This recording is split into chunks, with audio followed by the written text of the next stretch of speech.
Uh-oh. Done got started, y'all. Yeah. My partner over here, Big Sil, doing big things. He gonna go somewhere. Y'all better watch it. Y'all better watch it. Say, man, what's going on, man? Y'all hear it, man. That's that groove, man. Compliments to my boy Corny, man. Well, we back, man. I got a live one in the studio today, man. We right here, man. Let them snares tear your eardrum up. So sit back, relax, and get ready, because this shit about to take off and get really real. Say, man, I think I found somebody more hated than me. Oh, Lord. Hey. I'm working on that. Say, man, y'all see my girl in the studio, man. Shout out to everybody that's following us, man. On all major platforms. We appreciate you. We love you. We finna get into it, man. YouTube, what's up, baby? What y'all got going on, man? Y'all see my girl over there, man. Let me let y'all get a close up. Yeah, that's my girl right there. That's her. I love that groove. That groove is hot. What you think about that groove, man? We on, man. Let's go. Say, man, it's your boy Big Cell FHO'S, and today is Tuesday. I done brought y'all all kind of treats today. If you go to whatever streaming platform you listen to, I got treats on there. I just did it, loaded up Goldie. I loaded up Mama Zenobia, and I'm bringing you a real live one in the studio right now. A lot of y'all don't know her. I do, and I got big plans for her. I promise her. I've been telling her this now for years, and as I grow, I promise you, when I get there, she is coming with me. No ifs, ands, or buts about it. You heard it right here on FHO Radio. And it is what it is, man. So sit back. Oh, a lot of these people don't know you. I got about 4 million fans that don't know you. They're going to learn you today, though. These folk must be. They from everywhere. All over the world. On the rock. Yeah. No, they all over the world. Oh. I mean, you cool, though. You're a local G, though. You know what I'm saying? I'm international. Yeah, okay, well, we're going to get it. We're going to find out how international. Oh, okay. So here we go, ladies and gentlemen, boys and girls, people of all ages. Let me introduce her. Hold on.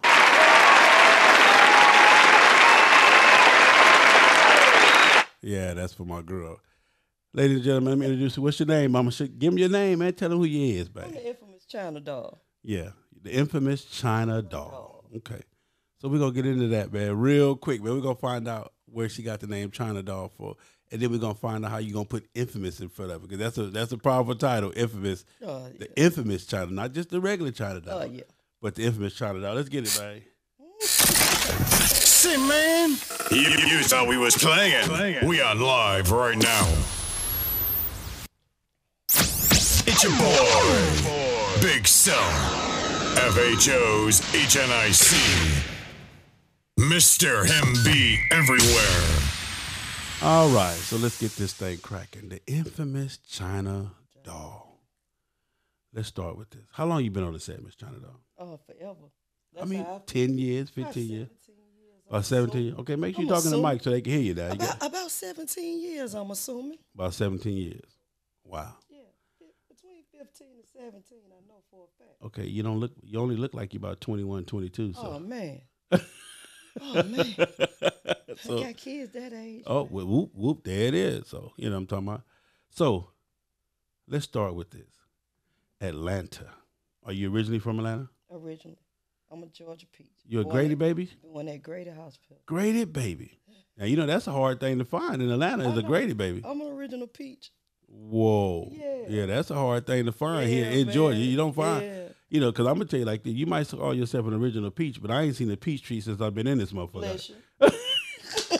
Don't you get me started, I'm just saying, where the peach trees at? We in the peach state. I ain't seen a peach tree yet, man.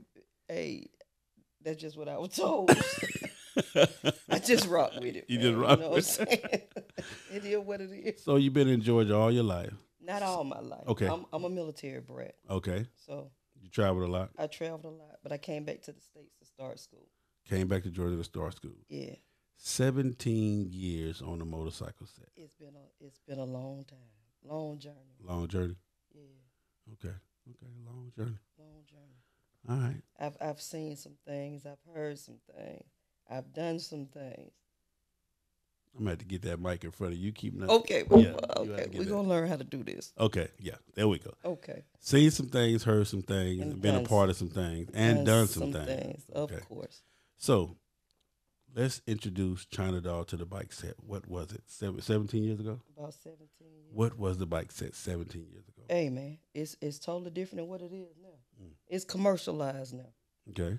You know, when I first started, it was we had a lot of fun. It was more recreational than anything. Now it's commercialized. You know, it's all about the money. It's all about the fame. It's all about the status. And you know, when we first got out here, we just wanted to ride. Okay. You know what I'm saying? Just ride and have fun and socialize. And we were one big family. Now, you know, it's crazy now. Is it? Yeah, man, it's crazy. So 17 years ago, you walk onto the bike set, you know.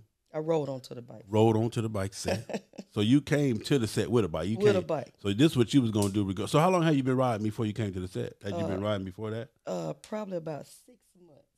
Whoa, 6 months on the set? If that long. So what gave you your interest to even get into motorcycle? What was the interest? 2 little boys. I used to work at a gas station.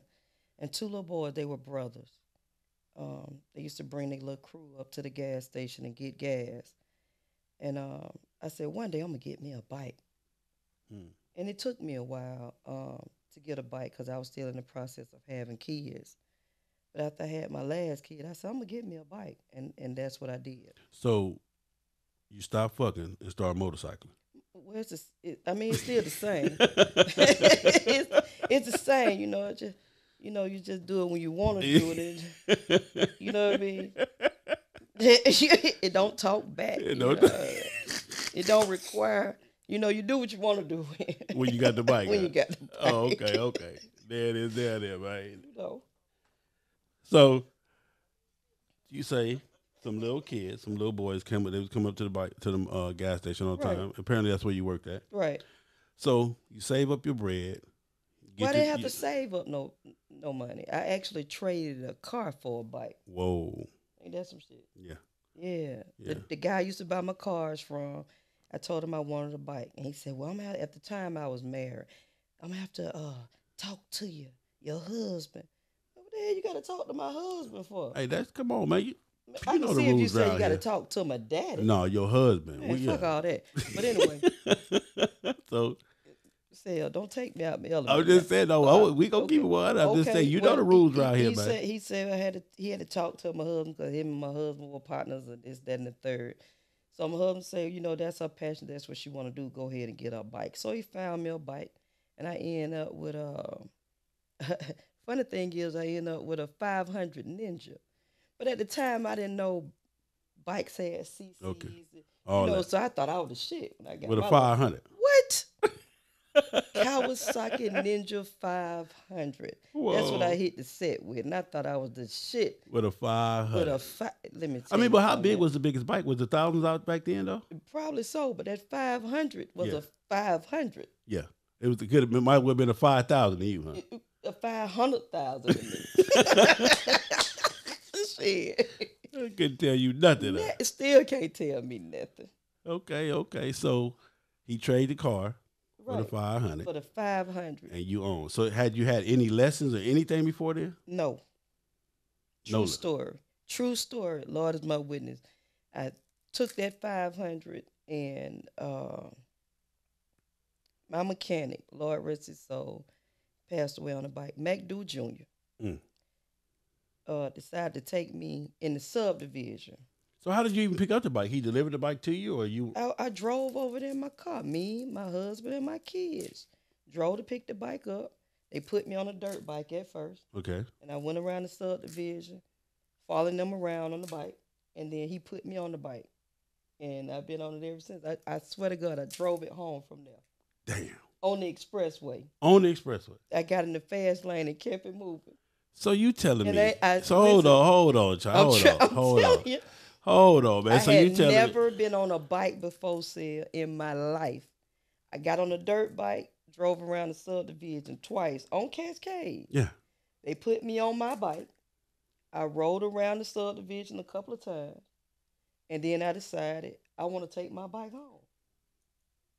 And I got So on when the you went there expressway. that day, did you go there with the intention of bringing it home, Of or you course just wanted not. to see? Oh, Oh no. no. Oh no. I didn't think I was gonna be able to bring it home. Okay. So I ended up getting on my bike, getting on I-20 in the fast lane, and I took my time. I had to go all the way to Candler Road. And I promised myself on my birthday, which was a couple of days later, I was gonna ride to work. I was working at Peppers on Highway 85. Okay. I rode to work.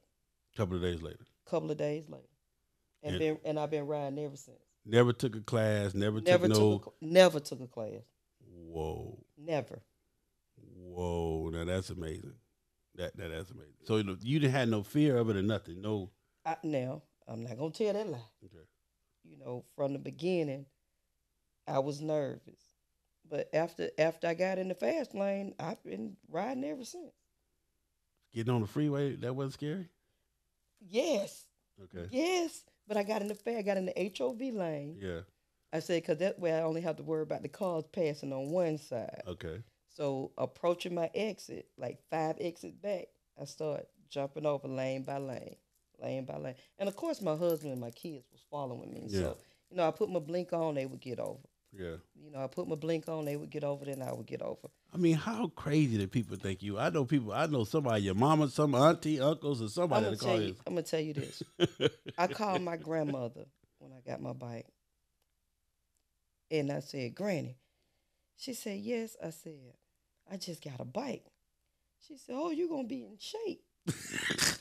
So she thinking of bicycle. Yeah. My granny from the country. Yeah. So she said, you going to be in shape? I said, no, Granny, I bought a motorcycle, but I don't know how to tell my parents. She said, well, just call them. She said, because your mom and your dad used to ride, and I never knew that. Whoa. I just only knew that my uncle, my mom's brother, used to ride.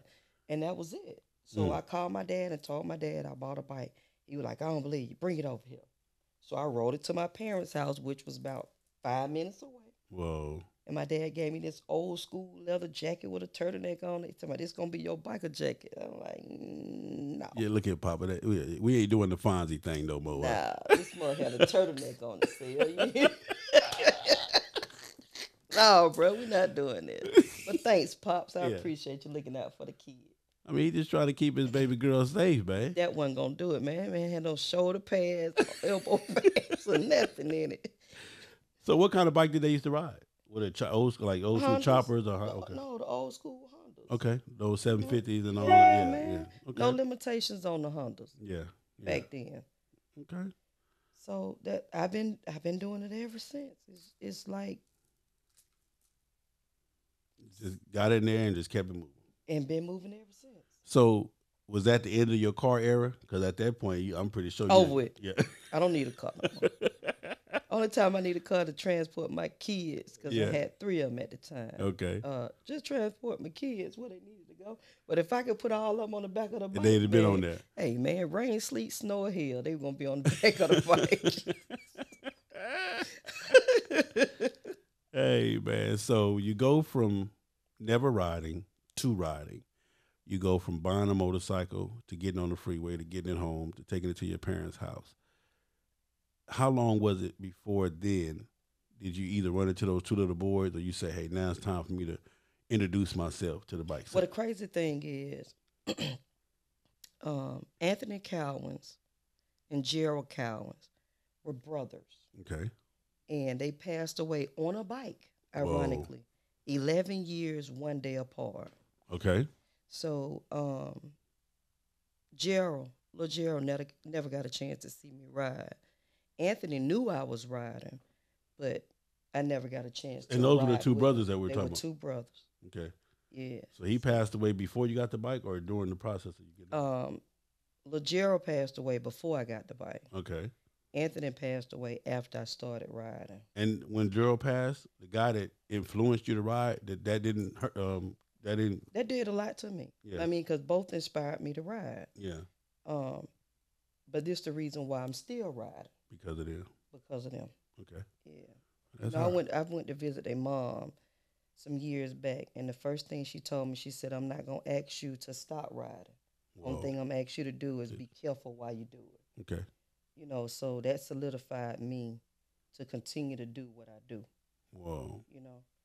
So It's crazy. Yeah.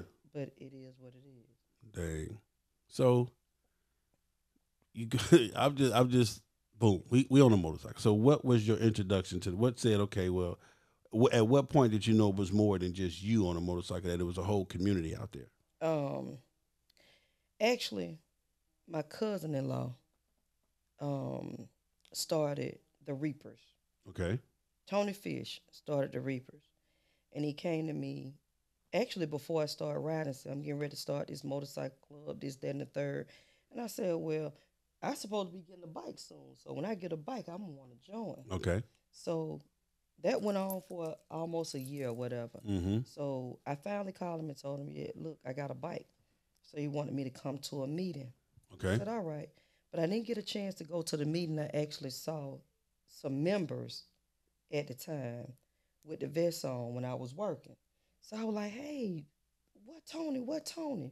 They were looking at me like, who the hell? Yeah, how you know Tony? Right. Yeah. Who the hell? Well, anyway, I was telling them that was my cousin-in-law at the time, and I got a bike now, and I want to get in touch with Tony. So they put me in contact with Tony, and then Tony actually, they came to my job one night. Him, Red Walls, my sister in Tice, Luscious, a lot of them came to my job because, they used to hang out at Peppers. Okay. And we left there, and they got on the expressway. Mind you, I'm still on this 500 sale. Okay. Left my job. They put me on 285. It's 3 o'clock in the morning. They thought they were going to leave me. You brand new to the set. We got to break in correctly. They thought they were going to leave me. So what happened? They didn't leave me. Yeah. They end up inviting me to a meeting, and I became. So did anybody see your bike and start sneaking? Oh, she got a 500. We just ain't nothing. I mean, did anybody? Yeah, but it didn't matter to me. But I'm just saying. This shit. I thought I had a big. Listen to me. Yeah. I'm still not knowing the CCs on the bike because I'm still new to this. Okay. Only thing I know is the bike was moving. Yeah. And I was moving with it. Yeah. But I'm saying, so when they come up, they see you. Oh, she got a 500. That's cute. You know what I'm talking about? That's cute. It was cute. But it was still moving. You understand what I'm saying? That's what I'm trying to tell you. Yeah. To you, it like I said, it wasn't gonna mean nothing. Man, I'm gonna do every bit of this on this speedometer. Mm. And then some. Yeah. If I have to Flintstone, you know what I'm saying? I'm doing that. So 3 a.m. in the morning. Yeah. Is this your latest you've been out on your bike? Yes. I would ride to work. Okay. Yeah. So that was the time you got off. So you was used to that kind of morning traffic anyway. Right. So it really wasn't no traffic. It was just the trucks on 285. Okay. You know what I'm saying? So I started there, went to a meeting, got accepted into the club, and I became a Reaper. So how the Reapers is? Oh, you don't really see them that much now. Are they still together? I'm assuming so. Yeah. I mean, as of late last year, they were. Okay. Yeah. So back then, the Reapers was considered a big club back then? Yep, and we were co-ed, but now they're all male. They're all male club. Yeah. Okay. So shout out to the Reapers, old school history right there. Learn something new every day. Right. So you go from that ride on that 500 to the meeting. At what point now, you on the set, you looking at, so when do you learn about CCs? When do you learn that, hey, I got a little bitty ass motorcycle? When somebody walk up to me and tell me that's a little bit ass motorcycle. Your family gonna stroke you, you know what I'm saying?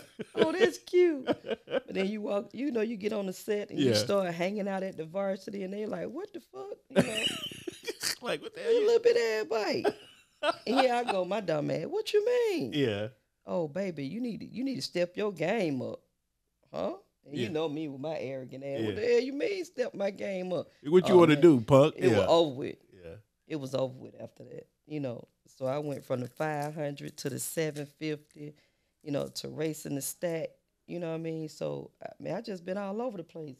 So the 750 was next? Yeah, the 750 was next. I got a 750 from one of my brother's cousin. Yeah. His cousin was getting ready to go through a divorce, so he said before he give it to that bitch, he'll sell it to me for $1. Yeah, go to $1.50, matter of fact. Keep the change. $2, man. Get some cold to drink. Get some cold to drink. So you get on the 750 now. Did you notice the power difference right off? You to my 750. Come on, man. I'm asking you. I'm just saying. I Because mean, you was riding the shit out of 500, so it didn't matter to you no way. exactly. So it really wasn't a pound difference. Yeah. Okay. It just kept them off me just a little bit. Just a little bit. Just a little bit. Yeah. You know what I'm saying? Just a little bit. Then from 750 to the 1,000. No, from the 750 to the 600 shred. So you went down? Yes. Okay, so let's explain that. Why would you go 750 back down to 6? Because they gave me a 6 when I was working. The 600 shred. Who gave you a 6? When I was working at Rush Power Sports. Okay. When I was working at Rush Power Sports, they gave me a 600 shred. So they were sponsoring you or something? Might as well say. Yeah. Look, they just, Meister Wells to say, as the old folks say. Meister Wells to say. Yeah, but of course, we got it bored over and all that kind of shit. So, okay, so just 600. It might have said 600 on there, but we know. Oh man, we doing 900,000 on the dash, man. Knock it off. Don't make anything do what it do. Anything do what it do. Yeah. So there's 6. So 750 down to 6, and then up to the 1,000. Right, but the 1,000 was just a race bike. It was just a race bike. Right, because I actually started racing the 6. You did? Yeah. So I'm trying to figure out, where do you get the balls from to go to say, listen, man, I'm tired of this freeway shit. Let me go and start racing. Because I'm going to tell you, let me tell you something. When I first moved to Atlanta, you niggas was crazy. Crazy? No, let me finish. Crazy as hell. Let me tell you something. When I first moved to Atlanta, Queen included, right? Yeah, my wife included. Exactly. You niggas was crazy. It's hell. I'm talking about, I've never seen nothing go so goddamn fast in my life. Listen, and I'm not talking about, okay, today we gonna go fast. I'm talking about vroom, pow. Every day. I'm just every day. Vroom, pow. Listen, I'm gonna tell you this story. Okay. Me and my sister and Tice, we used to, true story, go by the Cobb County Jail. And make sure the helicopters was sitting on top of the jail. If the helicopter was sitting on top of the jail, we high-five each other and terrorize them motherfuckers. True story. Tice, chime in, baby. Tell them the truth. Yes. If the helicopter was sitting the helicopter was sitting on top of the building, we terrorized Georgia. Damn. Yes, sir. I kicked a couple of cars, you know what I'm saying? Yeah. Come on, get it. Yeah. Good Lord have mercy, man. Blue lights to me mean go. You just learned what a red light is then. Yeah, or a green light. I don't know what none of that shit is. I knew blue mean go. That's what I was taught. Blue mean go. Get your ass on. Don't stop. Get it. Shit. Blue mean go. So where did this aggression come from? I don't know. I guess it was the people that I was riding with. You know, I rode with some of the best and I've rode with some of the worst. Yeah. You know what I'm saying? I'm still, thank you, Lord, I'm still here to tell about it. But my road captain at the time when I was a Reaper was Walsh. Okay. Red Walsh. Lord rest his soul. But, we were kids when we first started. Might as well say. We was in our 20s. And we had the need for speed, so we just did whatever. Have any of the movies that was out back then, did they influence you guys? Oh, nah, it didn't influence me. I was doing the shit before them damn movies came out. Okay. I think I influenced them, if anything. That biker boy shit, that wasn't about that. That shit wasn't nothing. No, that wasn't nothing. Yeah. That's for somebody really trying to put on. I was actually doing this shit. Whoa. So, at what point do you say, hey, okay, I'm finna take this shit into racing. I'm finna, take this shit into racing. That was crazy. Listen, we as a whole, the Reapers, decided to go to the track. That's gonna be our first quote unquote long distance ride. To what? To LaGrange. LaGrange. That's your first long distance ride? My first long distance ride to LaGrange. I'm like, goddamn, we gonna ever get there? You know what I'm saying? Mind you, I'm new to riding. Yeah. You know what I'm saying? So we get down there, and I'm on the 500, mind you. So two little white boys had a accident on the track. They actually collided at the end of the track. Whoa. How the hell that Because happened? the stop sign say stop, and both of them hit the stop sign at the same time. So they trying to weigh each other out or whatever. Anyway, they end up colliding at the end of the track, doing some stuff. So, of course, we had to wait to get on the track because they So, had to. so you went to the track to get on the track? No, I Okay, actually you went didn't. to the track to be a spectator. Okay. That was one of our outings Okay. for that weekend. So, and then they said, well, we got to take a minute to clean the track up, this, that, and the third. All right, so they clean the track up, and here my dumb ass go, get on the track. Mm. Just having fun. Yeah. As I always do, and it end up turning into some crazy shit. So I get on the track, on that little 500. And I'm like, ooh, I can go as fast as I want to go. Yeah. No limitation, no stipulation. Did you even have on leathers or? I ain't have on none of that shit. But Yeah. keep in mind, it was a 500. Okay, so they figured, yeah, how fast could she be going on? Right. Okay. So I end up liking it. Mm. You know what I'm saying? So when I got the shred, I decided to go back and see what it would do. Okay. All right. Now, I like this. Okay, well, let's dump some money into the shred. Okay. So that's what we start doing. Start dumping money into the shred. And I end up start racing that. And then. But I'm just saying, okay, hold on. Because you just went from, I'm going to the track to hang out. I go down the track. So you come home from the track. Mm-hmm. Do you lay up in the bed and say, I'm finna start racing? Hell no. Okay, so that's all I'm talking about. Well, how did that happen? No, we go to the track again. Okay. Now I had a 600. Okay. And I say, well, I'm going to get on the track again and see what this bike will do. Okay. But it was still bone stock. But I liked the way it felt. Okay. So that's when I go home and say, I think this is what I want to do. Mm. And then once I got the call saying, okay, we're going to do female race wars. They brought that I remember about. that back in the day. Yeah, man, they said, we're going to do female race wars. Would you like to be a part of female race wars? I'm like. So at this time, though, you haven't even certified yourself as a racer. You still just like some. I'm just still fucking around. Yeah, yeah. Yeah, but I was passionate about fucking around. You know what I'm saying? Yeah. So now we go to dumping money into the bike, and then I'm going down to the track on the weekends to do the testing and the tuning and see what it's going to be about. You know what I'm saying? So I started doing that. So it's safe to say now you learned about CCs. Shit, yeah. Yeah. But I was in the category damn near by myself. Whoa. Because I'm still on the, technically I'm on the 600. Okay. Even though I done did this work to the bike. So I was actually racing against girls on 1000s. Whoa. Yeah, man. I didn't know how to do a burnout. I didn't know how to do shit. Yeah. I'm down there at the track actually running my bike. Don't know how to do no burnout. I'm sitting down trying to do a burnout. Then I tap Petey on the shoulder. I'm like, Petey, show me how to do a burnout. She was like, girl, please. So what I end up doing, I'm actually in the pit, somebody burning my bike out, and then I have to jump on it. Whoa. Ain't that some shit? Whoa. Yeah. Hold on. And you call yourself man. a racer. And I was a racer in my mind. In my another mind. Motherfucker got to do a burnout on your bike. And then you got to jump on and go down the track. Damn right. And you a racer. True story. Yeah. And I went through the phases of somebody jumping on my bike, doing the burnout, then, getting to the line, and then being intimidated by the other girls that's been doing it for a while. So who were you racing against at that time? Everybody. Who was the big names back then? Velocity out of California. She's here now. Queen Isis, which was titled the fastest female in Georgia. She was North Carolina, wasn't she? Who? Queen Isis. Or she was from Georgia. I'm not, you know what? I don't know where my racist sister's from, but she's here. Okay. She was a rough ride at the time. Okay. So I had Queen Isis, Petey, Dana. Dana was from here. Superwoman. I was racing against real women. Yeah. That real racers. Yeah. You know what I'm saying? Yeah. So to put me in that category, I thought I was really doing some shit, Yeah. And the crazy thing is they didn't deter me. They actually inspired me. Okay.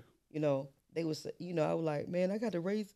We would pull straws to see who would race against who. Yeah. When it came down to a certain point.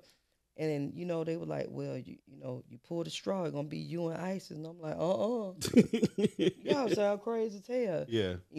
And they would encourage me, look, China, you in it to win it. win, lose, or draw. This is what it's gonna be. And then they said, you can't, when you pull that visor down, you don't know what's on the side of you. Mm. You know what I would say? I can see your shoes. you know. So, but the thing is, they never tried to muscle me. They always embraced me. Mm. And that's what kept me. That what kept me alive in the game and kept me going. Okay. They encouraged me to do what you gonna do. So after the 600, after I put all the money in the 600, and I just couldn't dump no more money in it, because Couldn't get it no faster. It wasn't gonna do nothing else. Yeah. You had to put wings on it for it to do anything else. Yeah. So a mechanic came to me and said, "Look, China, I'll build you a bike just for you. Mm. I'll sponsor you, build you a bike. The only rule is you can't touch it, because y'all know I will tweak my shit. I'm my own mechanic. Whoa. I change my own spark plugs. So when he said you can't touch it, don't mess with the motor. Nothing. When he give it to you, that's all you can do is ride. Right. I'm just a jockey. That's it. Okay. So he built that 0506 Gixxer 1000 for me, and I took off after that. Mm. So I can imagine now going to get fitted for your leathers and all that. Were you excited about all that? Like, most definitely. Yeah. Once you put that suit on, that certify you. Yeah. To me, in my mind, Yeah. that certifies So you. now I ain't just playing. I'm in it to win it. Now. I got the whole suit on. Right. We cracking. And, your kids watching you. My son went. Bless his heart. He went to Walmart and bought the little video camera. Uh-huh. You know what I'm saying? So he gonna video me. So how was that telling the kids, hey, I don't want y'all to be scared, but mama finna. It wasn't. I don't think they would. It came a time where they were ever scared for me to be on the bike. Whoa. I think it's in us. You know what I'm saying? Mm. That's just something that just in us. Yeah. So they never said, mama, Never. Yeah. They've even during the accidents, they never said, "Mom, don't get back on the bike. We don't want you to get." Yeah. A family that prays together stays together. That's cool.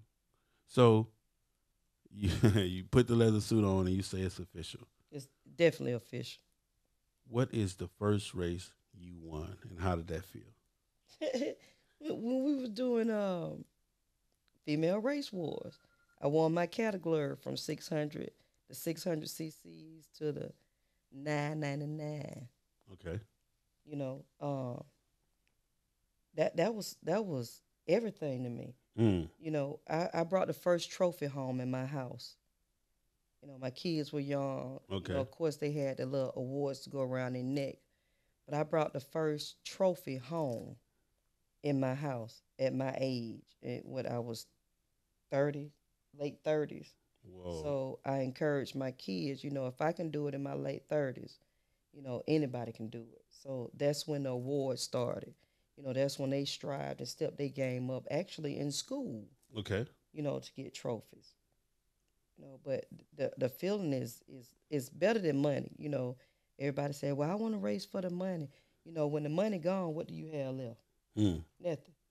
But see, my trophy's still standing. Yeah. After all these years. Plus, like I said, I'm just what I'm loving about this whole thing though, China, is that here's a girl, you feel what I'm saying, who didn't grow up. You say you didn't even know your parents even rode. I didn't. Only thing I knew was my uncle rode, my mom, brother. So that didn't even, your uncle riding didn't even spark you. It was two kids you say that hung out at the grocery store or hung out at the store at the gas station. Right. So two separate individuals that you didn't really know, didn't grow up with, they spark you to get on a motorcycle. You get on the motorcycle. Your husband don't push against you too far, so that was cool. Trade in a car, get on a motorcycle, and then you go from that in a matter of what, 2 years, 3 years to racing, to being a certified racer. Right. Yeah. So how was it when you became a certified racer? First off, what does a certified racer mean? Is there such thing as a certified racer? Not necessarily. There's such thing as a pro racer. Okay. That's when, just like anything else, you go and get your license, you become certified. Okay. You know what I mean? I'm not certified. Okay. You understand? I got you. But I'm out there. I'm out there. And they know I'm out there. Okay. I just didn't, just like I didn't go to class to learn how to ride a bike. I didn't go to class to learn how to race. I was self-taught, of course, with my coach, Red Walls, Papa Walls, guided me along the way as far as the burnouts and stuff like that. um, which was my road captain when I was a reaper. Okay. But then when he passed away, he was a Sin City disciple. Then I turned around, and my race coach is actually Charles Jackson from James Gang. Whoa. Yeah. Okay. So that's my race coach. So how was that then to say, okay, now it's time for me to get my pro license? I never went to get my pro license. Whoa. You never went to get pro license? And I'm racing with pros. Whoa. To this day, you never got a pro license? Never had my pro license. So how does that work against you, or does it? It really don't. It just depends on where you're racing. Okay. Who would allow you to do what? Okay. So have you ever been turned away because you didn't have your license? Never. I think that's some male, female type shit. Let the females run. You feel what I'm saying? Because if you had been a man, they'd have been like, hey, no, you got to have your license. Well, yeah. Having tits have its benefits. That's all I'm saying. I was, you know what I'm saying? Yeah, it had to be some, we just want to see man. it bent over in them tight, leather suits, man. Having tits have its benefits. and I say that. Yeah. Yeah. So let me ask you this. So now, and I don't know, but I can imagine beating a pro racer and them knowing you didn't have a pro license. Nobody ever made a funk about that? Why would they? Because, yeah, you beat me and you ain't supposed to be racing me. Step your game up. Hey, I mean. That's all I have to say, you know. And I'm not being conceited about it because I'm very humble when it come down to racing. Because like I said, I've raced with some of the best girls that, I mean, it was unreachable to me. You never thought you'd even be side by side, let alone, side by side, let alone in the same, And the only reason why I really started, reason why I got on the track is because, I used to tell my grandmother, I said, Granny, I started racing. She said, are you crazy? And I said, yes. And she like, you street racing? Yes, ma'am. And I informed her what the street racing was, 2 and 3 o'clock in the morning. Whoa. Getting that man out there, telling that man, okay, go exit down, give us the green light, and, we going to, do what we do. And she said, that's dangerous. I'll prefer you, if you going to do it, go to the track. So I like, you know what, that makes sense. I can go as fast as I want to go. I don't have to run from the police, which they weren't no fucking threat. I can go as fast as I want to go, get a couple of trophies, race with, some of these pro, and do my thing. So that's what I did. So I got off the street, stopped street racing, and got on the track. So which one was more fun? And I'm gonna ask. And street racing. Come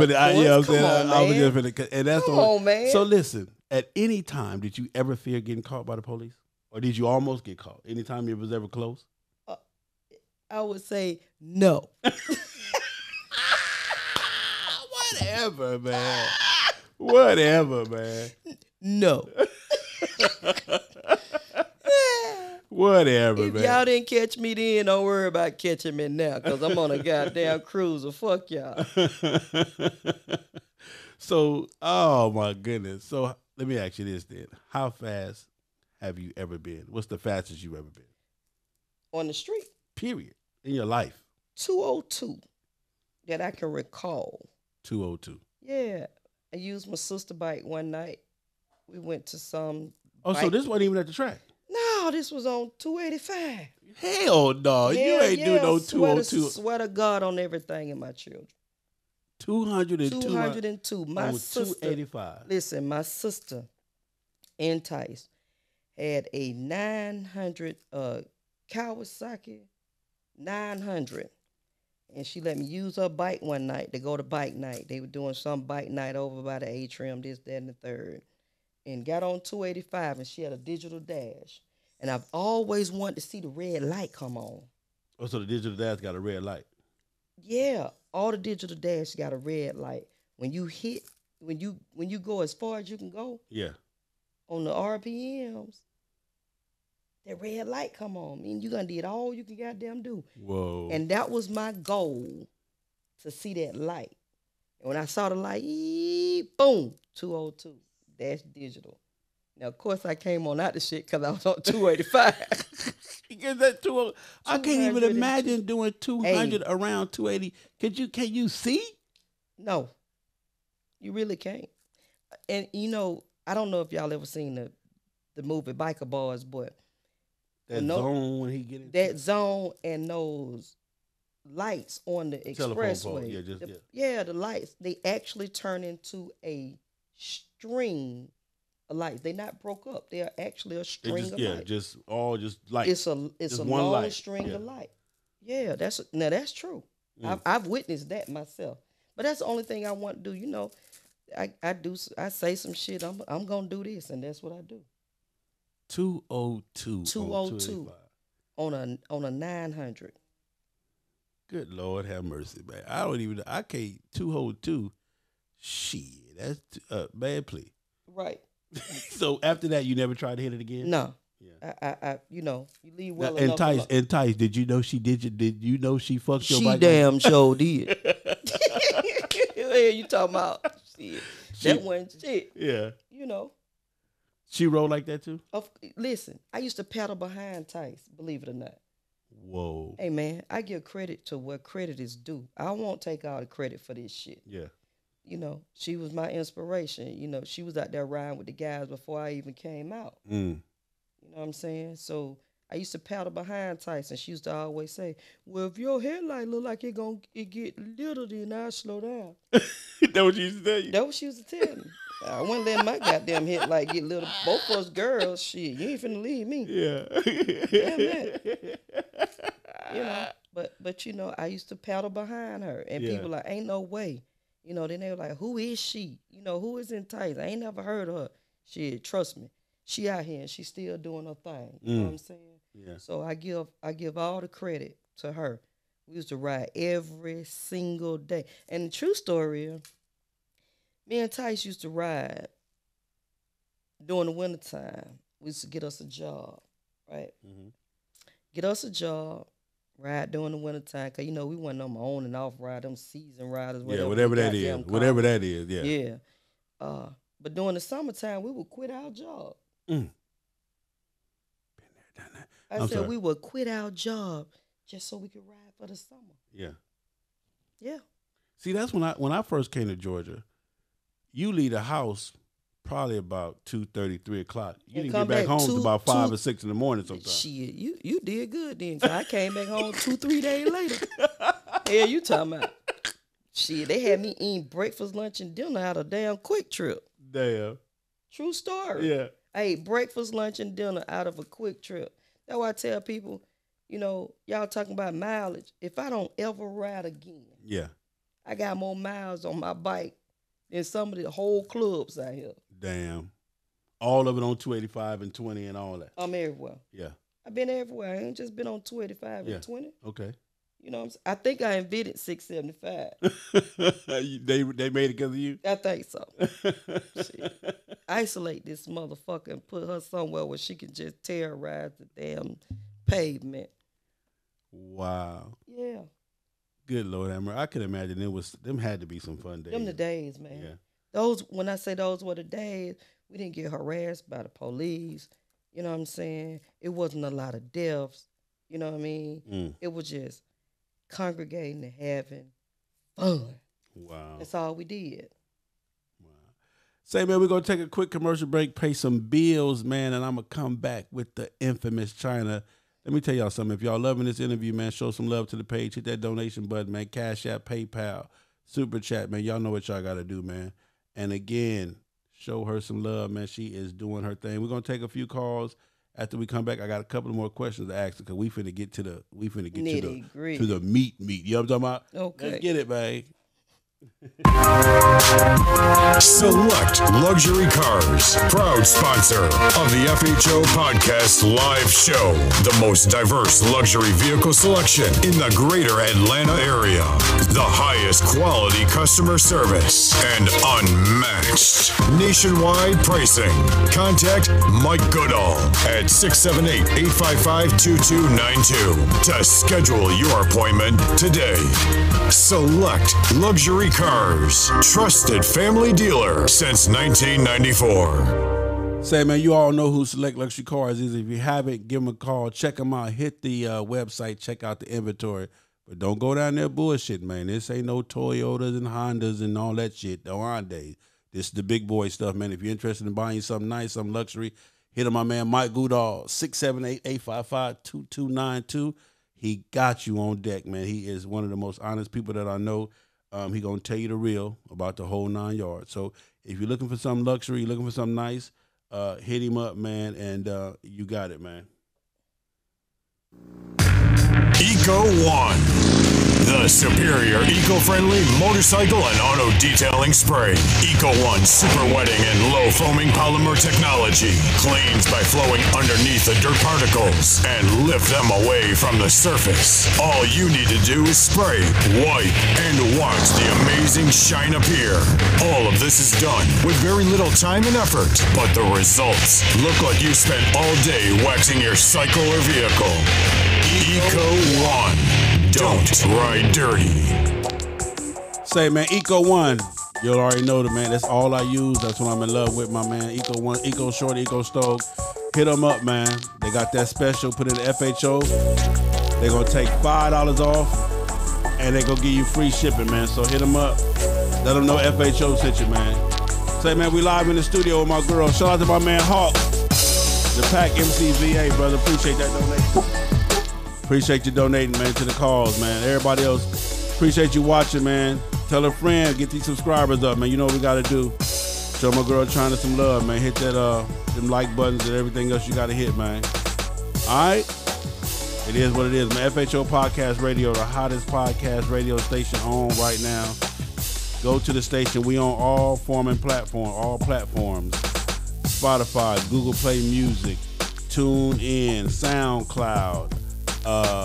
We everywhere, man. Just check us out. If we're not there, let me know. I'll get us there, man. So it is what it is, man. Shout out to my man Corny Mills for this drop, man. It's your boy, Big Self, FHO's HNIC, Mr. MB everywhere. Going to Facebook Live. Oh, shit. Hey, my girl China's on her Facebook Live, man. If Get not, ready to go Facebook Live, y'all. Oh, you got Instagram, I'm out. You out of Instagram? Yeah, Facebook Live, y'all. Part 2, baby, on Facebook. Well, the second half, shall I say. Right. So, China, we back, man. What you think about the studio, man? Hey, man, I love this, man.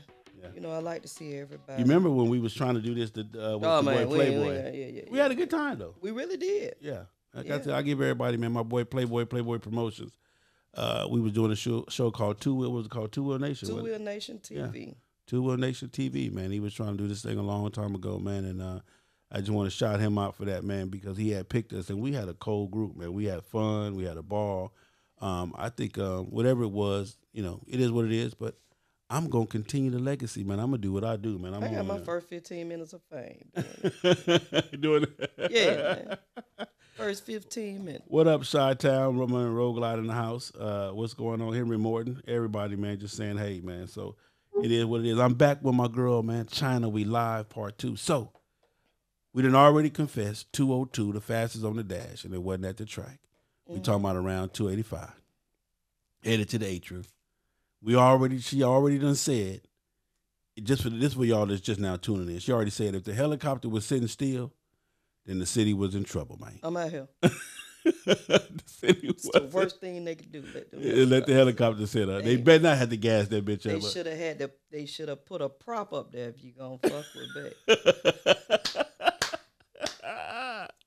If the helicopter was sitting still, the city was in trouble, man. You feel what I'm saying? And let me just give you my little brief story. So when I first moved to the A, you know, falling behind the Queen and all of y'all at that time, she laughing. I had no idea what a motorcycle even was. Didn't even care nothing about it. But, you know, from some brave ass idea, I decided to start motorcycling. And y'all used to really, now I know that y'all was really clowning me and shit, you know, for real. Now I know that, you know what I'm saying? But back at least you came out with a 600. I was on a 5. I came out with 1,000. Did you? Yeah, it was a 1,000. Oh, well, I was on a 5. But I'm just saying. I was on a 5. Hey, listen, man. So I always tell this story, man. I remember I'm going somewhere, man, and I'm with the ladies, and we going around the curve, one of them curves, 285, whatever got one of them curves, and I'm taking the curves in sections, and I mean everybody used to say, hey, well, who gonna stay back with Sale? Yeah. You know, that was the dreaded thing. Like, who gonna watch this nigga, man? Okay. Because we gone. So you got to be babysitting. Yeah, somebody had to. Yeah, I had to be babysitting Oh, back then because Lord I have was scared to death. I didn't know what I was doing. But I used to watch y'all, man. Just y'all be on y'all little hand on your little hip on one, you know, the steering wheel damn near autopilot, and y'all looking at me like, nigga, you better come over. Bring your ass. Yeah, bring your ass on. Shit. We trying to ride. Yeah, we trying to ride. And that was the worst because I didn't know this. See, I didn't know that y'all was curve junkies. So the worst thing to do was say, get your ass out the curve. Get out the way. Let us go first. Get in the back. Yeah, get your ass in the back. Let us do this knee drag. Yeah, because y'all used to do the curve. It seemed like by the time I did one curve, y'all done did it, came back around. You got off the freeway, got back. Scoop your ass up. Come on, man. We ain't gonna leave you back here, but goddamn. And shout out to my man Buddha too at that time from Wolfpack, man. He was kind of the one that would always say, I got it. So him and not Fire Dog. What was the other OG dude? Now he got a Harley too. I just saw him the other day with the gray hair, kind of old, not Yard Dog. What was my OG name? Anyway, it was them two between Buddha and him. They would always be like, man, we got him. Go on. Yeah, we got him, man. So I'll tell you what, you wasn't gonna ruin my Sunday, son. I bet you that. I tell you that. It wasn't gonna be me. Oh hell no. I might do it once or twice, but goddamn, don't wear your welcome out. You know what I'm saying? Fuck all that. And then I remember one time too with her crazy ass Pinky and Storm at the time. Hurricane. They came past me one time and they clowning and Pinky turned my bike off. You know, hit the switch. I ain't know. I'm the fuck. And they up the street laughing like I done damn near fell into the bushes and everything, fucking with them. And I realized I'm thinking something wrong with the bike. I'm trying to kick the gear. They done came past me. She done came past me, hit the switch.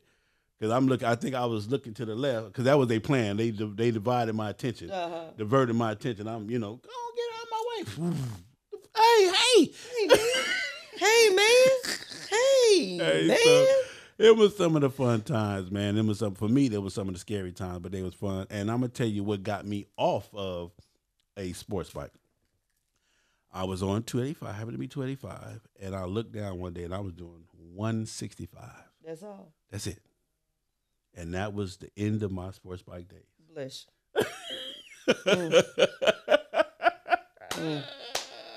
Oh, well. You can say what you want to say, but at that time, everybody had their limits. And listen, I just hadn't found mine yet. I was about 3-something, so I looked like a big old circus bear on a little bitty motorcycle, man. But I looked down one day and it said 155, 160 something.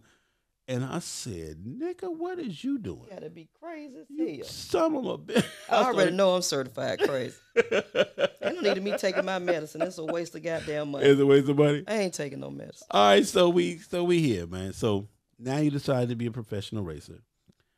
Your first race you won, what did that feel like? Everything. Felt like everything. Who was it against? Do you know? No. You don't remember who it was against? I just know we were doing female race wars. Yeah. Yeah. So you don't know who the first time it's official, you racing and you beat your first race. I didn't care. You didn't care? Hell no, you don't care. Yeah. Just as long as I win. As long as I win. You in it to win. So you would never racing the other side, no way. You racing you. Me. Yeah. Right. That's what I was told, to always race me. Yeah. Between Petey and Isis, they told me to always race me. Yeah. But the girl, like I said, the girls were very supportive, man. That's what kept me coming back and doing what I do. So let's talk a little bit about the set. From now to then, from then to now, where we at, man? Keep it 100. Where we at, China? I'm in the slow lane now. I'm in the slow lane. Yeah. You know, I switched over from the crotch rockets to the cruisers. I'm loving that. Yeah. You know what I'm saying? I come out, patronize the set from time to time because it ain't like it used to be. Like I said, it's more commercialized now, and you know, these folk don't go by protocol and they don't have no respect for one another. You know, my attitude real fucked up. Okay. You know what I'm saying? So Yeah. I just stay out the way now. Yeah. You know what I mean? I'm still doing my thing. I ride my bike. You know, then I'm in the other stuff now. So, that's it. I'm just staying out the way. Yeah. You know.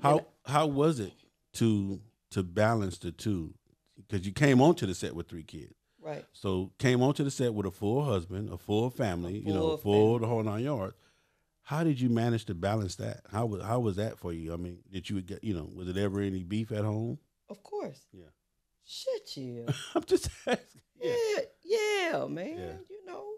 But this the funny thing is. The funny thing is, when I was married at the time, my husband was very supportive. Okay. I guess they say if you can't beat them, join them. Okay. Shit, this bitch ain't gonna stop doing this shit. You know what I'm saying? Yeah. So let me do it with them. Okay. So that's what they end up doing. Yeah. Kids start coming to the track. Son started riding the back of the bike. The little girl wanted a mini bike, and my husband joined the club that I started at the time, and we just incorporated all the shit together into one. Okay. So I stopped going out during the week, and just tried to stick to just a Sunday, but that shit wasn't happening. So, but I try to be more respectful with it. Yeah. You know what I'm saying? So I learned how to be more respectful with it, when it came down to my family. Okay. I didn't give a shit about nothing else at the time. So your kids grew up almost in the motorcycle community. They did. Yeah. They did. Mm. Yep. Was there ever any times that you feel like you had to make a choice between being a mother and motorcycling? Of course, never. Never. I'm a mother first. Okay. Always. Okay. I've never had to make that choice, and that's another reason why I never signed a contract with going pro as being a racer. Okay. Because it requires a lot. Okay. You know what I'm saying? And I didn't want to be locked into that, and I've always wanted this to be recreational, so it can always be fun. Okay. For me, I never wanted to be a job. People hate going to their job unless it's something they like to do. I like my job. Well, people love their job. A lot of people love their job. Some people hate their job. I never wanted to get to That's the because my job is to ride motorcycles. So. See what I'm saying? So, but I couldn't. At the time, my kids were young, so I couldn't travel. My kids are everything. Let's put it like that. My kids are first. Okay. So I couldn't risk not being at home with my kids and making sure they good, just so I could do something that I love. Okay. So I sacrificed that to make sure my kids were good. So let's talk about this, because when I first moved to Georgia, we talking about old Nadell. Oh, man, we ain't talking about Frozen Palace. That's what I'm talking about, Frozen Palace. We ain't going to do it. That was if you was not a part of the Frozen Palace, you ain't might a as part well. of the community. Kill yourself. Kill yourself. Shit. Yeah, you talking about. Yeah. Frozen Palace on Sundays, man. That was the place to be, man. Frozen Palace. Right. If you didn't go to Frozen Palace, you ain't got no damn bike. You ain't got no bike? You don't need no bike. Yeah. Ain't no need of going. Damn. So, do you miss those days? I do. Yeah. I do. Like I said, it was like routine. You get out, you go to the varsity downtown. Then when the sun go down, you head over to Frozen Palace. That's what you did on Sundays. Okay. That's the routine. Yeah. You did those two. Some people go to church, so they miss the varsity. Yeah. Then they head over to the palace. To the palace. You know what I mean? What was the palace to Atlanta, Georgia? What was the Frozen Palace to Atlanta? It was home. It was the motorcycle clubhouse. Yeah. It was everybody clubhouse. Mm. Might as well say, because that's where you met everybody at. Yeah. You know what I'm saying? So all rides started there, ended there. Races was created right there and all that. Everybody went to the palace. Yeah. You went to the varsity. When the sun go down, you strike out and go to the palace. Yeah, and I can imagine how fast that was. Man, hey, I stayed in the back sometime. Just because you're on a bike, that don't mean you know how to ride. Yeah, that part. So sometimes I stay in the back. It took me a while to learn how to Okay. I'm a confess. Yeah. So sometimes I stayed in the back. If you ain't in the front, you stay in the back. Ain't no in the middle. So watching... was it any female clubs when you first got on the bike set? Or everything, was it either male and co-ed? Or was it any female clubs? Yeah. Street Angels. Oh, Street Angels was out 15, 20 years ago? Street Angels was out. I think, if I'm not mistaken, they our oldest female standing bike club. Now, if I'm wrong, y'all don't cut my throat. I'm Yeah. just saying they've been around for a long time, and I support those girls every year. Yeah. There's one female club that I support every year. Street Angels. Street Angels. Okay. So going from, because about 10 clubs back then to the 2000. 976,000. Yeah. What has Come that on, been man. like? What has that been like to Come watch on, that man. transition? Yeah, man. It's just like having no phone to a house phone to a cell phone to a car phone. That's what it's like. Yeah. It's crazy. From we partying once a month.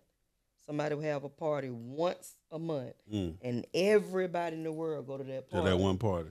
To now we having parties on Fridays and Saturdays. And then you got to have some on Sunday. And then you gotta say, well, which one am I gonna go to? Yeah. Or you gonna spend $9,000 that weekend because this one want $20, that one want $20. Then you gotta turn around and spend $20 right here and $20 right there.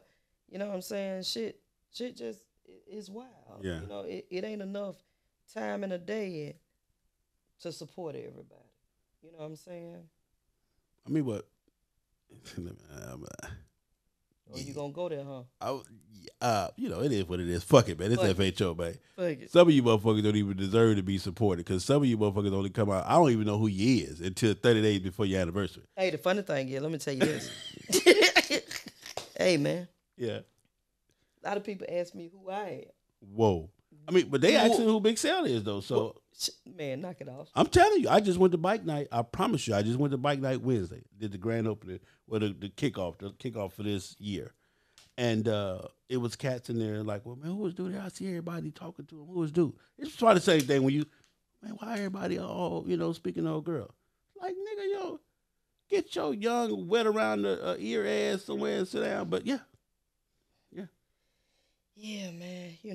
I came back out to start showing my face because, I didn't want these new cats. They keep trying me and shit. And we ain't finna do that. We ain't finna do that? Yeah, we ain't gonna do that. We ain't gonna do that. So when you pull up now, being a G, being an OG, and you pull up now, and you see the scene now, you see what it is now. Do you shake your head or do you just? I always shake my head. I actually shake my head before I damn pull up. Okay. Now is how I used to come and hang out, stay for hours, socialize, and we tell a couple of old stories and shit like that. Now when I pull up, I just want to pull up, say, hey, how y'all doing? And get back on my bike and get the fuck hell on. on. Yeah. Now it's really about riding. Yeah. You're on the crotch rock, you want boom, boom, boom, boom, or sit around and talk to everybody, let everybody know who you are. And then, shit, if you don't know who I am by now, then fuck it. Yeah. I want to get some miles in on this bike. Yeah. When you get on a cruiser, you see shit you've never seen before. I agree. Like I noticed on the way to Alabama one day, there's a flag on the top of this building that I never noticed on my crotch rocket. And they said, that flag been there, China. I was like, y'all lying. I'm talking, that's a huge ass flag on the top of a building. But now Is it the Boy Scout flag you talking about? No, Boy Scout building? It's a United States flag. On top of the Boy Scout building? What building are you talking about? It could be the Boy Scout. So 85, to the left? Oh, you're to the 85. left. 85 south. Okay. To the left. No, that's but, not the Boy Scout. You see stuff that I get to enjoy the bike life. Yeah. So for you now, in the beginning, it was the peoples. That's what you got up to ride and hang out with the peoples. It really wasn't so much about the bikes. Right. Now, fuck the people. It's the bike. Yeah, it's the bike. Right. Okay. Now, don't get me wrong. I love the people. Yeah. And, I'ma always love this community. I laid my granddaughter to rest 5 years ago. And the community, it actually laid my granddaughter to rest. Okay. So I'ma always be about this community. Okay. You know what I'm saying? This set life, quote unquote. But I want to ride my bike now. I'm at a different stage in my life. I just want to ride. Yeah. I ain't with the bullshit. My patience short. My tolerance ain't to his level. Yeah, baby girl. They have decision possible. I'm on live. Whatever decision you make, I want it. Bye. I love you. Frank, you something else. Hey. Spot, I see you, baby. So you said the biggest thing was we went from the people, now we to the motorcycle. We now to the bikes. We to the yeah, bikes. I just want to enjoy this bike life now. Yeah. I mean, really, the bike. Get to see some things and do some things that now mean some stuff, different stuff to you. Most definitely. Yeah. Okay, so let's talk about. I'm finna dig a little bit. Oh, there you go with the bullshit. Let's talk about the freedom that you had back then, being on the bike set. The freedom to be you. If you wanted to fuck around, you could fuck around. If you wanted to fuck around, everybody wasn't in your business per se. Right. Or do you agree with me or that? Or I agree. Yeah. I agree. I mean, I never had nobody in my business at the time because when I first came out, I was married. Yeah. So they already knew, that I was married, I had kids, I went home to my family. But then you was still a hot item though. Don't get it fucked up. Oh yeah, I'm always be a hot commodity. Come on now. Come on, man. Come on. So, I was still I'm a hot commodity. Yeah. In my mind. Yeah. I don't know what everybody else thinks, but in my mind, I'm a hot commodity. Yeah. But after that marriage ended, you know what I'm saying, the dust settled, and everybody want to know, well, who you with? Yeah. Well, what you doing? Yeah. You know what I'm saying? None of your goddamn business. You know what I'm saying? I live a private life, so eyes are always on me. They trying to figure it out. Was the breakup because of the bike set? Well, okay, yeah, okay. Yeah. Hey man, like I say, you got to be strong around. You gotta be strong around here. You gotta be strong. I'm trying to tell you, you gotta be strong. You ain't got to be just strong on that bike set. You got to be strong fucking with me. You know what I mean? Because I get it coming at me all kind of ways. This phone don't stop, man. Yeah. They in my DM, they in my inbox. China, when can I take you to dinner? When can I take you anywhere? Damn it, man. And you ain't got no bike. You can't take me no damn well. Let's that just part say right that. there. Ain't no need us talking. So we here now. So I want to say this. When you mentioned the Street Angels, shout out to the Street Angels. I remember them used to be some of the most sexiest motherfuckers on the bike set. It was almost like that. When they recruited you, that's what you had to be. You feel what I'm saying?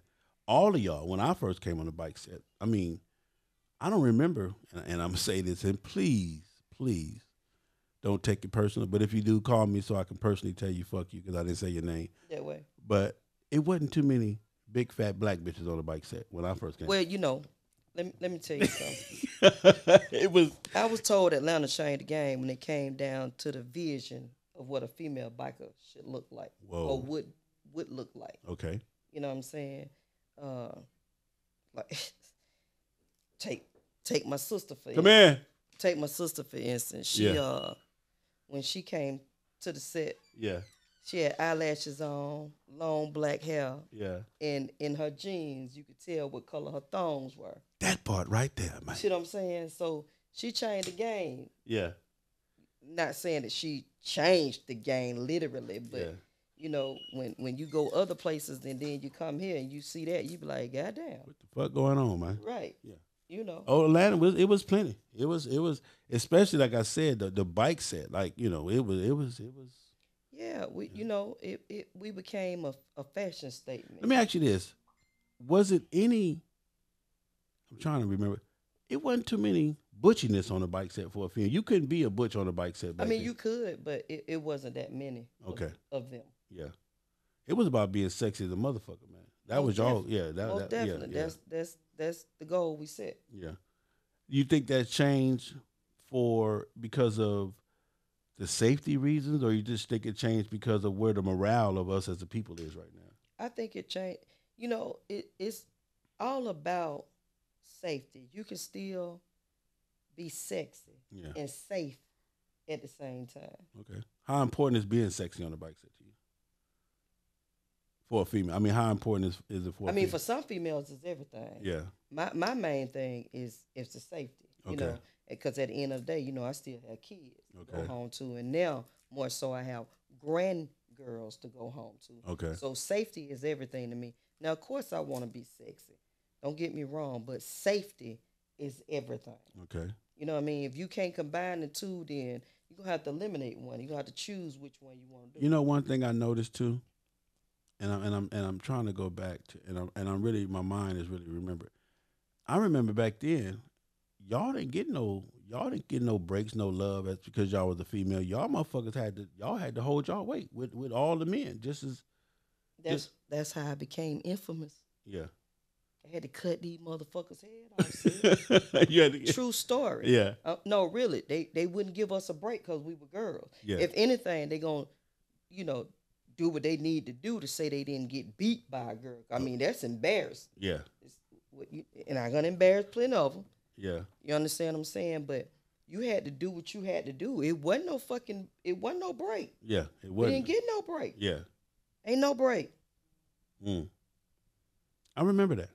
Yeah. I remember it was for a female. Y'all wasn't no helping you bag your bike up.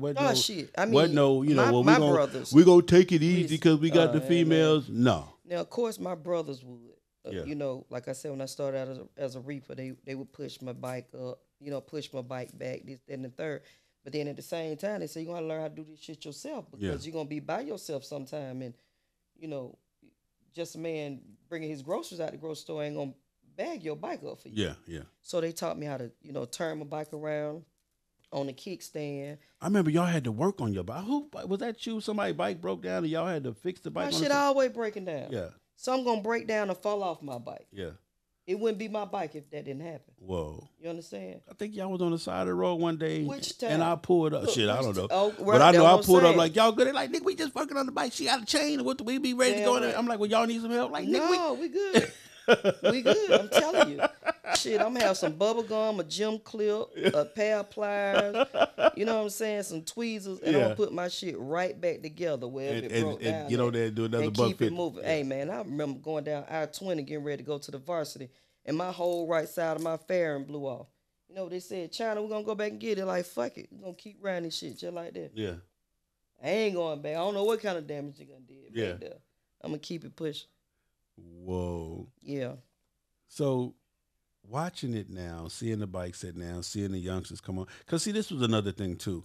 When I first moved to Georgia, you had to sit your ass still and learn people first. You had to know who was who. You feel what I'm saying? You couldn't just come on the bike set and, hey, I mean, no, they made sure if you came to the bike set, if you came, because y'all wasn't even really fucking with it. If a motherfucker wasn't somewhat validated by somebody. The respect is gone. Okay. You don't know who your OGs are. Yeah. You know, you don't know who's legendary out here. You don't know who is who. These folks just jumping on the bike and they just doing their thing. The blind leading the blind out here. Whoa. You know, so that's why you see me as little as possible. Like I said, I'm OG out here. Yeah. Might as well say now. You know what I'm saying? And my tolerance is short with the bullshit. Yeah. So, you know, don't challenge me that life is over with. You know what I mean? Yeah. Now I'm not gonna say somebody might not spark that shit one day, but if they do, goddamn, be ready. Be ready. Be ready. Man, it's just like I said, it's just all of this shit just talking to you there because I'm like, man, y'all. I don't remember niggas being nice to y'all. I don't remember that. I don't remember. You know, when we do a ride now, we got to sit up and do it and explain. Okay, listen, we got 4 females. Okay, so we're going to put the females in the front. All I remember is, hey, go. Where we going? And if you was late on any part of the conversation, man, where everybody go? I think they went to whatever. And by the time you got there, they you know, there was. We not waiting. If you wasn't a part of the direct goddamn crowd, if you wasn't. Go home. Yeah. Go home, because you'll never catch up. Go home. Take your ass home. Man, you think we getting ready to damn sit and wait around on you for a whole hour? What no wait no shit. It ain't but 24 hours in a day. Yeah. And I gotta sleep half of them, get my beauty rest so I can look good doing this shit. Yeah. Fuck that. I got time for that. It would. I promise you, man. If you was not and I'm talking about when they said, "All right, let's go." What no? All right, let me get my No. Yeah, you what? be gone Where's so and so at? No, it was fuck all that. zing bow. It was gone. You need to be gone. Yeah. Man, I remember that shit. Cause you come outside, be like, "Hey, where everybody go?" Be like, "Man, like you just said, you might well go home." Go home. Cause wherever they said they was supposed to be going, they done already went there. And they done decided to go somewhere else. Because I'm gonna remember this too. When you pulled up, if it wasn't cracking, y'all didn't even stay. Y'all shit. Yeah, if it wasn't but 3 people there, there gonna be 3 people left. So we gone. We out of here. Hey man. Let me tell you something. We had the need for speed. Yeah. And we're going to do what we need to do to get where we need to go. Now, I'm going to tell you that. I'm going to give up a secret right now. Oh, you see if you gonna get hopefully it's your secret. No, this is a bike, an Atlanta bike set secret. Oh, Lord. Okay. I remember it was a race and a challenge every day to see who can get from the Varsity to motherfucking Stonecrest Mall the fastest. What was that called? Stonecrest boat? What was it? Not Dugan's. That was Barnacles. Barnacles. Oh, yeah. Oh my goodness. Oh yeah. Shout out to DJ Playboy. Listen, man. I remember that all the nigga had to do was what? What you say? What? Oh what? What? I'm talking about 285 to 20. It was a fucking nightmare. I remember, and I'm first starting. I'm on my motorcycle. I got to be doing at least 85, 90. And a nigga come past me so fast. You thought you was standing still. Listen, if you offer me $10 million right now, I can't even tell you what color that nigga motorcycle was. I promise you, and the Lord only know my witness. Right now, if you say sell, we'll give you $10 million. We know what motorcycle it was. If you give us, I would have to guess a color. Yeah, blew your damn doors man, off scared your the shit out. Damn near ran me into the center because I panicked. Oh wow, that was on one only. Motherfucker, just imagine riding. The fuck. And they used to do that shit. And I'm on the bike doing that. You weren't going fast. And I promise you, that was y'all little fucking trick that y'all used to do.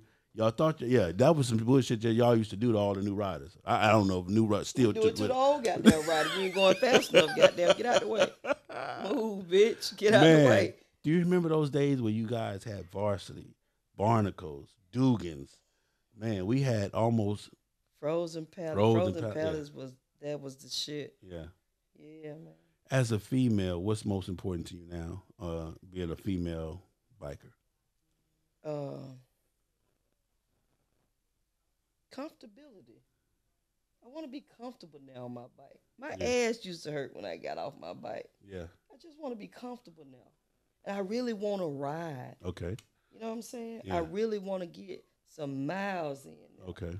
You know, and my gas lasts longer, Sal.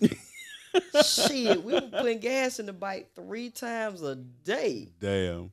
You know, and somebody told me a long time ago, like, why don't you ride to Tennessee or Mississippi? Tennessee or Mississippi? They say you're going to spend the same amount of money. Yeah.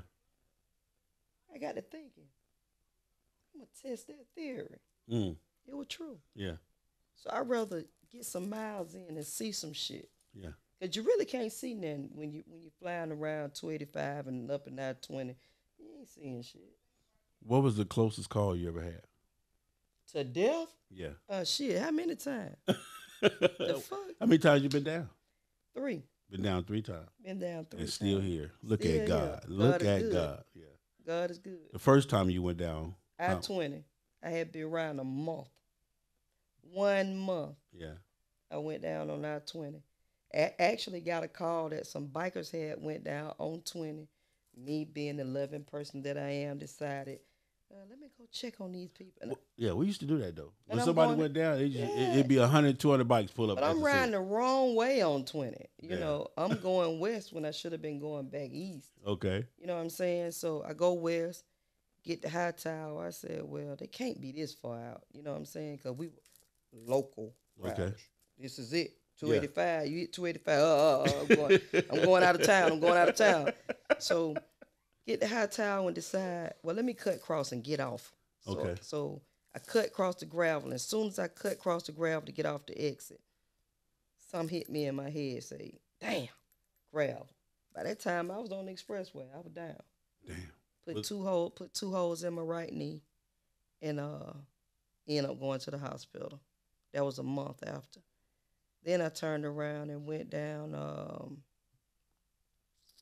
leaving my grandmother's house. A car made a complete stop in front of me. That's when I actually laid my bike down.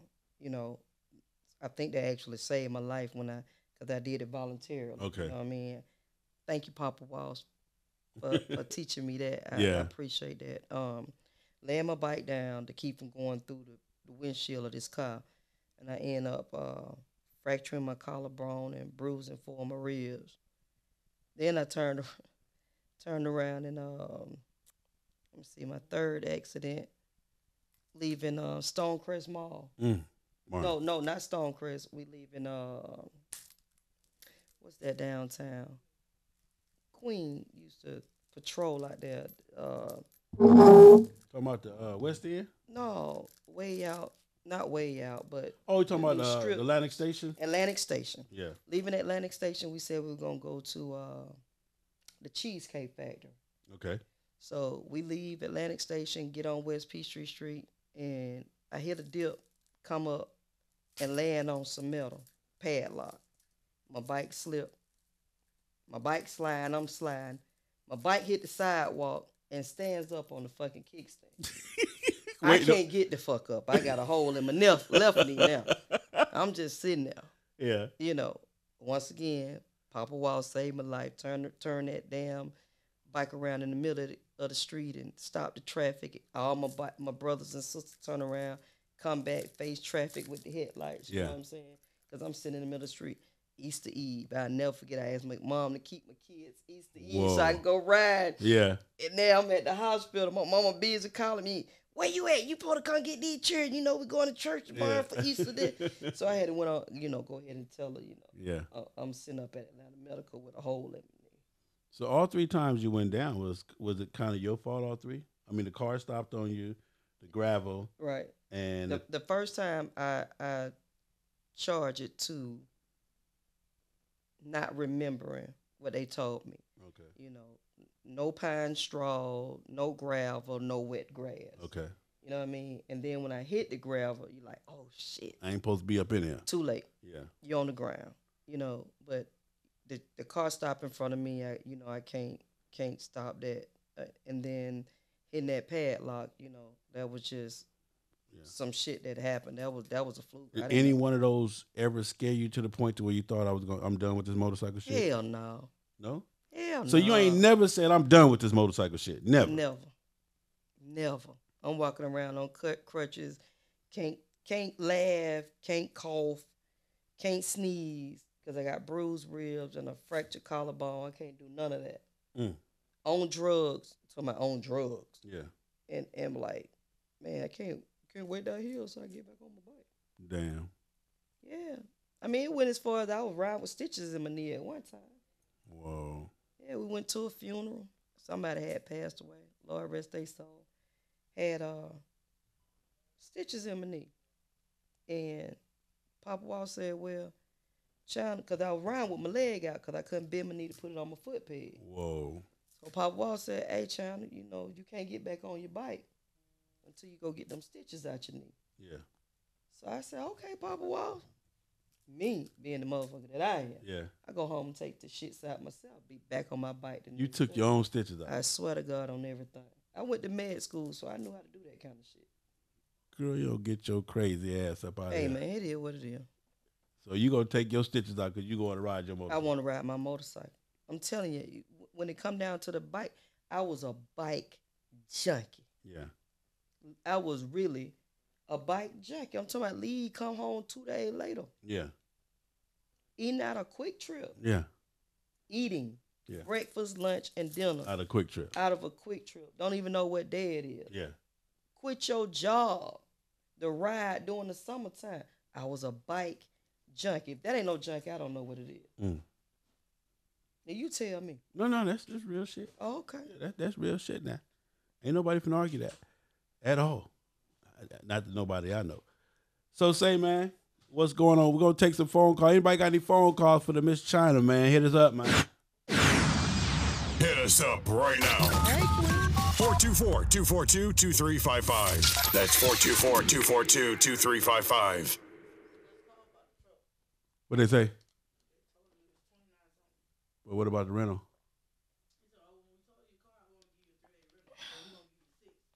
That a bitch. Say, man, 424-242-2355 is the number to call in and speak to Miss China. If you want to ask her any questions, man, you guys have heard a beautiful story. You guys have heard grace, and you've heard true passion from a true motorcycle rider, man. A person that defines the definition of what it is to have passion for motorcycling. So 424-242-2355, that's the number to call. If you want to talk to Miss China, ask her any questions. And if not, man, we going to just tell y'all we love you as always, to be safe. Any female coming onto the bike set now, what should they learn? What should they know? How to ride. Goddamn. Shout out to everybody that's tuned in on Facebook. Yeah, shout out to my girl. Thank you so man. much. Yeah. Learn how to ride. Yeah. You know what I'm saying? Stop paddling behind these folk. Don't know what the fuck they doing, man. Because, you know, this is a very fun sport. But it also can be dangerous. You know what I'm saying? We buried many to the point. At one year, I said I wasn't going to no more funerals that year. Yeah. You know what I'm saying? So, I mean, put your safety gear on, especially if you're a new rider. You know what I mean? Put your shit on, man. I can't emphasize that enough. Put your shit on, man. Stop trying to be cute. Just learning how to ride. Yeah. Hold on, caller. Stop trying to be cute. Learn how to ride. Right. Hold on, caller. What's going on, caller? State your name. Where you calling from? Hold on. What happened? Hold on. Let me see something. Hold on. Let me get you.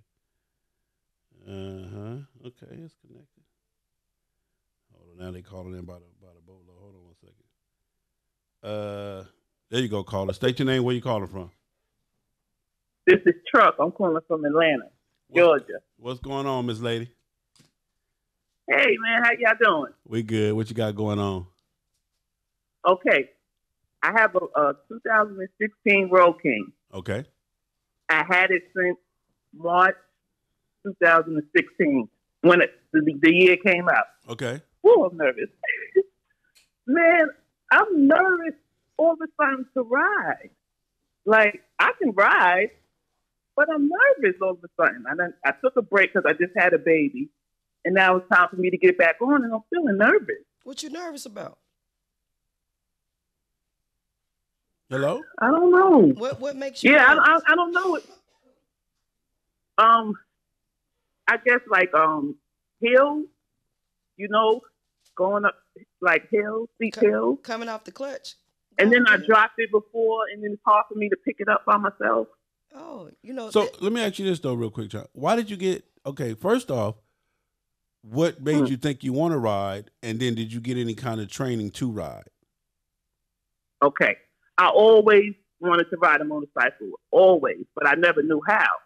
So I moved to Atlanta, Georgia from New York 6 years ago, and my husband taught me how to ride. He bought me a Suzuki Volusia. That was my first bike, and I felt very comfortable with it, and I rode really good.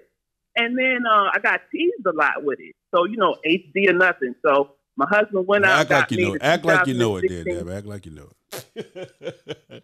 He went out and bought you a what? He got me to. He went out and bought the Road King in 2016, and it got the 103 motor. So, you know, in the beginning, I was a little scared, but then I got good. I mean, I came and seen you at the Commerce, Georgia, when you had the races. Okay. The races. Yeah. Got a picture with you and everything. Yeah, so I've been riding, but then now I had the baby, and it's been like a year or so that I haven't rode, and now it's time for me to get back on, and I'm feeling nervous. Motherhood. Well, and I'm gonna tell you this too. China said it's motherhood, but I'm gonna tell you this right now, and this is my honest to God and best life-saving opinion I have for you. These motorcycles respect you only when you respect them. True. If you don't have no fear of the motorcycle won't fear you. True story. But if that motorcycle know you scared of it, it's gonna fuck you over. I promise you that all the time. Every time. if Every that time. motorcycle know that you are scared of it, it's gonna the motorcycle. Okay. Oh, I got me a chump on me.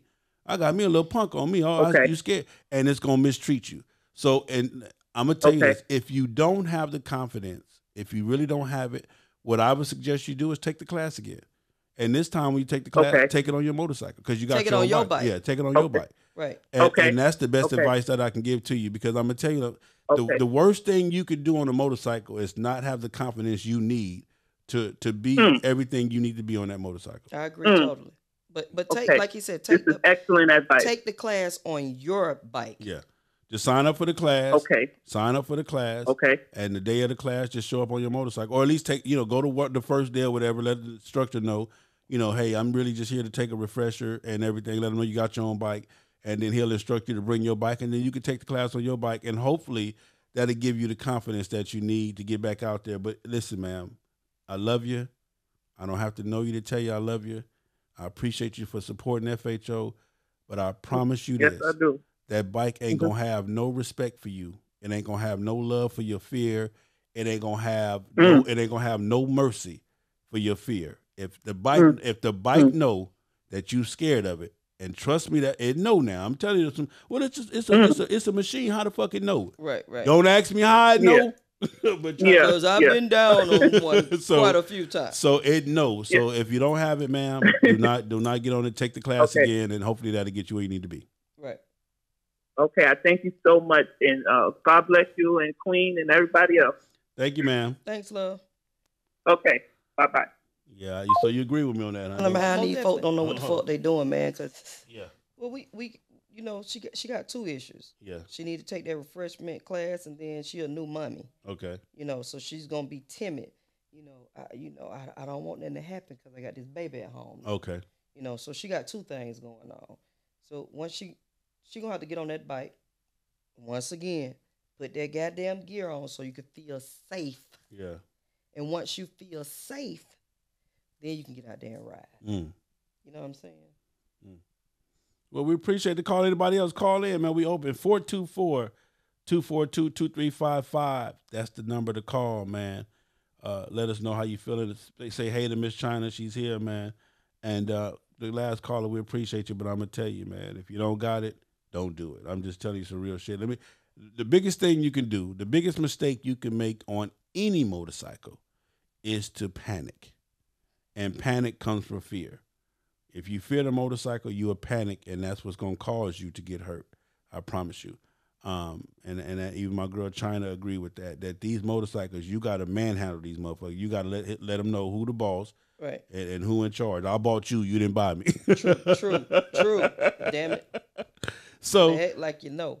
So safety gear, being safe, slowing down, watching the kids. Now I didn't say slow down. No, you just said I'm cruising now. Yeah, I mean to a certain extent. Because I'm gonna tell you like this. Let's put it like this. I'm on a cruiser now. Okay. One of the things I tell you about all the time, and this is my dream, and we still working on it, and God is already gonna make this happen. Now, I'm telling y'all right now, when it happens, don't be upset, because I really don't care if you are anyway. But one of my goals is to have a FHO race team, and China will be my jockey. Hold on, Carl, I got you coming on in just a second. And I've been promising her from day one that she will be my jockey, because you got to understand this. I've seen her ride. I've seen her passion. And when I tell you that she can ride, the heifer can ride, man. So it is what it is, man. Caller, state your name, where you calling from. 10 degrees, Miami, Florida. What's going on, 10 degrees, Miami, Florida, and how? What's going on, baby? Hey, 10 degrees. Hey, what's going on, Santa Dog? What's going on, sweetheart? Hey, I'm glad y'all keeping it spiritual and y'all keeping it raw. Man, that's what we're going to do. Educate. Man, straight and uncut. You already know. Educate. It's a big thing when we turn that ignition. Mm-hmm. You got to respect that bike, and you got to have a feeling of community with the riders that you out there rolling with. Yeah. Right. So, yeah, we are brothers keeping in a sense. so we can sort of lessen some of these funerals that we done had. Right. Right. If that makes sense. Each one teach one. You know, I just want to point out, during the ride season, you know, a lot of us sometimes jump out there and don't want to hold hands when we get reacquainted with the bike. You know, we don't want to get no sugar. You know, we just want to go all the way. So, you know, you just got to take your time with it, and you got to check your bike. Yeah, that part. Let me. Yeah. We appreciate you for calling, caller. We really do. We appreciate you. Hey, love. Thank you, sir. Thank you. Has there ever been a time that you actually walked over to somebody and said, "Hey, get off that bike because you can't ride"? No. No. Has there ever been a time you wish you had her? Yes. Okay. Because I got my story now. Yeah. No, sometimes you get a little cocky. Okay. In what you do. And you look at it as if, I'm going to do me. Yeah. Somebody should have taught you how to do you. You know what I mean? And as you progress out here on these bikes, then you go back and say, well, maybe I should have said something. You know what I mean? Maybe they could have saved their life or changed their life. You know what I mean? So, yeah, I would say yes. Yeah. I know I have, and this is just a quick story. Leaving Regulators one day, I saw a guy on his motorcycle drunk to shit. He couldn't even start his motorcycle. But he was with two of my friends, with two of the people that I know. He was their friend. So when I saw him, of course, I walked, hey, brother, you know, you sure this is what you want to do? You know, this might not be what you want to do. But it's two friends that I knew of, but they knew him. This was their friend. Right. It's like, oh, Sel, he good, man. Trust me. He good, man. We got him. And it wasn't right in my spirit, but because that was not my friend, you know, personal friend, I said, all right, man, fuck it. You know, y'all got it. And that day he got on, left Regulators, got on 285. No, got 280. Got on 75, and fell asleep, closed his eye, whatever, on his motorcycle, and he fell backwards off the motorcycle. That's how drunk he was on the M109, not the M109. He was on the Harley, the fast one, the V Rod. Okay, he was on the Harley V Rod. And he fell asleep, whatever, on his motorcycle, fell off backwards. But the bike, so they were in front of him. So the bike kept coming. So they rode for miles, not knowing that he wasn't even on the bike. Oh, wow. Yeah. Well, you know, we might not be friends, but everybody should be family. Yeah. Everybody should be family. You know what I'm saying? This is a dangerous sport. Lifestyle, sport, everything. I can't emphasize that enough. Yeah. The shit is dangerous. By the grace of God, I'm still here. Yeah. And that's because I was taught by some of the best. Okay. You know what I'm saying? So, of course, along with my experience, but each one teach one. I can't stress that enough. You know, you see somebody doing something wrong, man, pull them by their coattail, take them to the side. Yeah. You know, and tell them what they're doing wrong. Yeah, but after that day, I vowed never to ever again. I don't care who friend you are, mine, like you said, right. Family. We family. Never again. You don't have to be friends, but we all family. Period. So you know, you got family members that you don't like. Yeah. But you still gonna see about them. Yeah. You know what I mean? Yeah. So that's how this community is. We family. We might not be friends, but we family. Well, there it is, there, man. My girl China that gave me her time, man. I told you this was gonna be an awesome interview. I told you. Didn't I tell you that? Didn't I tell you that? I wasn't as bad as what you thought I was gonna be. I thought you were going to get to the nitty-gritty. You spared me this time. Well, no, we're going to bring you back, though, because I know they're going to want to see you. They're going to want to see you. So we're gonna introduce you, let them kind of get warmed up to you, then I'm going to bring her back and show them my girl China, man. But, again, I just appreciate you. This was very educational. I promise you it was. When you go back and listen to it, you'll be like, wow, it was an awesome interview. I'm telling you it was an awesome interview. I do this all the time, so I'm telling you it was that. But I definitely appreciate you, love you. If you could leave anybody listening to this, any female or male or bicycle rider, new or not, if you could leave them with one thing, what would it be? Safety first. Safety first. Oh, and check these damn bikes before you get on them. Check these bikes. You hear some shit rattling, don't just get on your bike. Okay. You know, if it feels different when you get on your bike, don't get your just ass get on off your of bike. it, yeah. Right. You know what I'm saying? Check your bikes and put on your gear, man. That's but you know what, too? I tell everybody that comes, the hardest thing about motorcycling, and I'm going to see if you agree, is the after and the before and after maintenance. The riding is the easiest part. Right. True. The riding is easy, but it's the preparing to ride.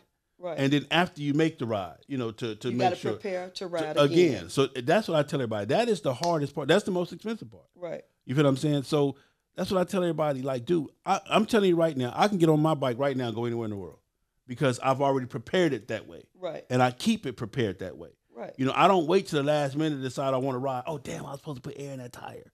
Oh, damn, I was supposed to get my oil changed. No, I get that shit done. And I don't play no games with it because I need that bike to do everything I need to do when it's time for me to get it done. Because I can't stand being stranded on the side of the road, and I got everything not to be stranded. Man, I got spark plugs in my car right now for my bike. Yeah. You know what I'm saying? Yeah. So, like I said, safety first. Yeah. Safety first. Each one, teach one. There it is there, man. My girl China, man. Say, man, we been on, man. FHO Podcast Radio. We doing our thing, man. Shout out to everybody that tuned in, man. Hope you had a good time. It's your boy, Big Cell FHOH, and I see my girl, Miss China Doll. Give them your Instagrams and all that. Give them to them. Facebook, I'm Demetria Pryor. Instagram, I'm the Asian _goddess. _Asian goddess. Stay out of a DM. Just hit up and show us some love. Stay out my damn DM, man. Y'all running my damn DM and my inbox crazy, man. I appreciate the love though. Don't get me wrong. I really appreciate the love. I can't get that conceited to the point where I'm actually humble about it. Oh, we're going to stay humble, man. That's the only way we're going to succeed. I'm humble about it. Yeah, I talk shit, but I'm humble. It's your boy, Big Cell, man. The 5 things I'm going to leave you with. Mind your own business. Ride your own ride. Stay in your own lane. You feel what I'm saying? And the 4th one, like I tell you guys all the time, if you minding your own business, stand in your own lane, and riding your own ride, everything else is just a breeze. And number 5, my ultimate. Love to ride and ride for love, man. It's your boy, Big Cell FHOH, and I see, man. We live, we here. It's going down. Make sure you support the platforms. Make sure you support the channel. Make sure you support the movement. Even if you don't like me, fuck me. I'm going to tell you that right now. Fuck me. Right. Fuck me. Support the movement. But support the movement, man. Because I promise you, if you don't support me to get me there, I damn sure can't pull you up and get you there. You understand me?